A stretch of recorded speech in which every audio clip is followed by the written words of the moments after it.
నాకు ఇష్టం లేని జీవితం నువ్వు బ్రతుకుతా ఉంది, నాకు అది కావాలి ఇది కావాలని అడగడము కులత్వంతో సమానం. నేను ఇవ్వను అది. కానీ నువ్వు నాకు ఇష్టానుసారంగా జీవిస్తున్నావు కాబట్టి నువ్వు ఏది అడిగినా నేను ఇస్తాను. వాగ్దానం. సో చిత్తానుసారమైన ప్రార్థన కలిగి ఉంటాం. అప్పుడు మాత్రం మనం ప్రార్థనలో పొందుకోగలుగుతాం. ఆరవది ఇష్టమైనది అనుగ్రహింపబడే ప్రార్థన. మనము దేవుని యందు ఉన్నప్పుడు, ఆయన మాటలు మన యందు నిలిచి ఉన్నప్పుడు మనకి ఏది ఇష్టమో అది అడిగితే ఒక రకంగా చిత్తంకి ఇష్టముకి రెండింటికి ఒకటే అర్థాన్ని ఇచ్చే మాటలు అన్నమాట. సో ఇక్కడ చిత్తం గురించి ఆ మాట చూసాను కదా, 1 యోహాను 5:14. ఇప్పుడు ఇష్టం గురించి చూద్దాం. యోహాను సువార్త 15వ అధ్యాయం 7వ వచనం. యోహాను సువార్త 15వ అధ్యాయము 7వ వచనం.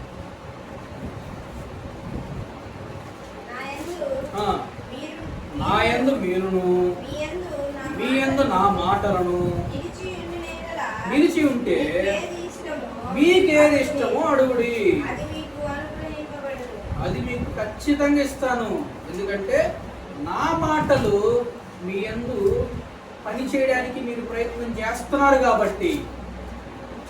కాబట్టి మీకు ఏది ఇష్టమో అడగండి, అది ఏదైనా నేను ఇస్తాను. మీ నాన్న మారాలా, నేను చేస్తా, పెద్ద విషయం కాదు నాకు అది.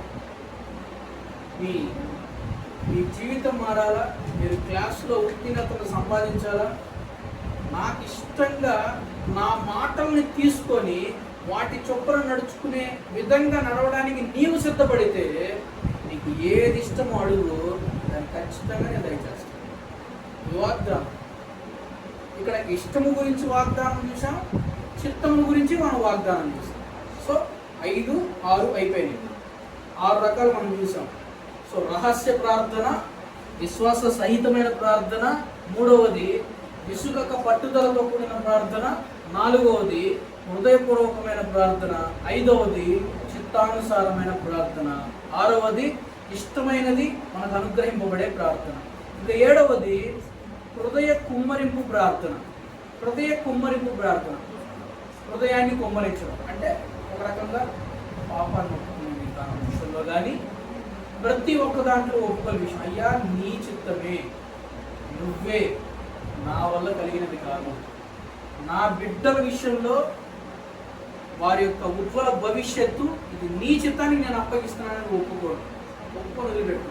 అట్లా కాకుండా నాకు రావాల్సిన అల్లుడికి లక్షణాలు పిట్ట కావాలి, పెట్టాంటి ఉద్యోగం ఉండాలి, ఇంత ఆస్తి ఉండాలి అని అనుకుంటూ ప్రభువా నువ్వు చేసే ప్రభువా నీ చిత్తమేనా ఇది అని అనడం కాదు. అది కాదు ప్రార్థన. సొంతంగా హృదయ కుమ్మరింపు అంటే ఇంకా నీవు తప్ప నాకు ఇంక లేదు, ఇంక ఆధారం, నాకు సొంత ఆలోచనలు ఏమి లేవు, నా ఆలోచన కాదు నీ ఆలోచనే సిద్ధింపబడును గాక అన్నట్లుగా. విలాపవాక్యాలు 2వ అధ్యాయం. ఏంటమ్మా విలాపవాక్యాలు 2వ అధ్యాయం 19వ వచనం. యెషయా గ్రంథం తర్వాత మొదటి జామున మొరపెట్టుము, నీళ్లు కుమ్మరించినట్లు ప్రభువు సన్నిధిని నీ హృదయమును కుమ్మరించు. 2వ అధ్యాయము 19వ వచనం. నీవు లేచి రేయి మొదటి జామున మొరపెట్టుము.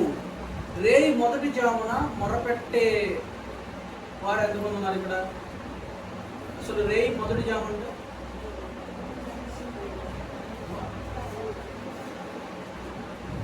12 గంటల దగ్గర నుంచి 3 వరకు మొదటి జాము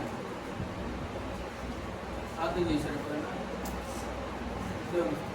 ఒక్కసారి కాదు, చేస్తూ ఉంటారు. ఎందుకంటే రేయి మొదటి జాములో చేసే ప్రార్థన దేవుని దగ్గరికి డైరెక్ట్గా వెళ్తుంది అనేది వాగ్దానమే దానికి ఆధారం. డైరెక్ట్గా వెళ్తుంది. మిగతా టైంలో ట్రాఫిక్ జామ్ అవుతూ ఉంటుంది. రేయి మొదటి జాములో మాత్రం ట్రాఫిక్ జామ్ ఉండదు, నేరుగా వెళ్ళిపోతుంది దేవుని దగ్గరికి. సో అప్పుడు ఏది తేలిక? ట్రాఫిక్లో పడి సిగ్నల్ ఉన్న వైపు చక్కగా బండి వేసుకొని నేను కాలేజీ చేరాలంటే తొందరగా వెళ్తామా లేట్గా వెళ్తామా? లేట్గా వెళ్తాం.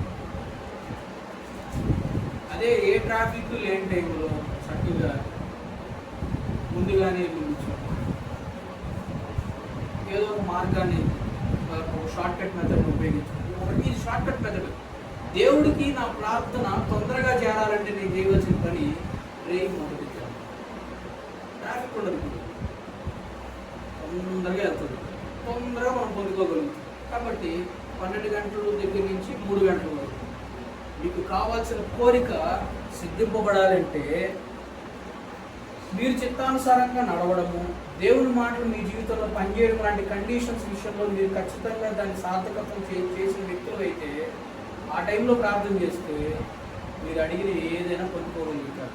హల్లెలూయా, ఖచ్చితంగా పొందుకోగలుగుతారు. కాబట్టి హృదయ కుమ్మరింపు ప్రార్థన. ఇంకా 8వది పూర్ణ మనస్సుతో చేసే ప్రార్థన. పూర్ణ మనస్సుతో చేసే ప్రార్థన. ఇందాక హృదయపూర్వకమైన ప్రార్థన 4వ పాయింట్ చెప్పాను. ఇప్పుడు 8వ పాయింట్ ఏమో పూర్ణ మనస్సుతో చేసే ప్రార్థన. 1 కొరింథీయులకు రాసిన పత్రిక 14వ అధ్యాయము 15వ వచనం. వాక్యం అయిపోగానే అమ్మాయి ఇక్కడ అడుగుతున్నాను తప్పుగా అనుకోవద్దు. టీ లాంటివి ఏమైనా రెడీ చేశారా? ఉన్నాయి కదా. టీ తాగి వాక్యం అయిపోగానే టీ తాగుతాము. ఆ తర్వాత ప్రార్థన వచ్చింది. అవసరమైతే 12:30కి రిలీజ్ చేస్తాను. 1 కొరింథీయులకు రాసిన పత్రిక 14వ అధ్యాయము 15వ వచనం. అంటే నేను అడిగానని కాదు, ఉంటేనే ఇవ్వండి, లేకపోతే యథావిధిగా మనం నిల్చొని ప్రార్థన చేస్తాం. బలవంతం ఏమీ లేదు. ఓకేనా? 1 కొరింథీ 14:15. కాబట్టి ఆత్మతో ప్రార్థన చేతులు, మనసుతోనూ ప్రార్థన చేతులు, ఆత్మతో ప్రార్థన చేతులు, పాడుదులు, మనసుతోనూ పాడుదులు. డిఫరెన్స్ ఉందిగా, డిఫరెన్స్ ఉంది. మనసుతో ప్రార్థన, ఆత్మతో ప్రార్థన, మనసుతో పాట, ఆత్మతో పాట, రెండు కనబడుతున్నాయి. అందుకనే పూర్ణ మనస్సుతో చేసే ప్రార్థన. ఆ తర్వాత 9వ పాయింట్ అయితే పూర్ణ ఆత్మతో చేసే ప్రార్థన. మళ్ళీ ఆ 9వ పాయింట్ కింద డివైడ్ చేసేసాను. నేను 10 పాయింట్లు రాసుకున్నాను. సో పూర్ణ మనస్సుతో చేసే ప్రార్థన.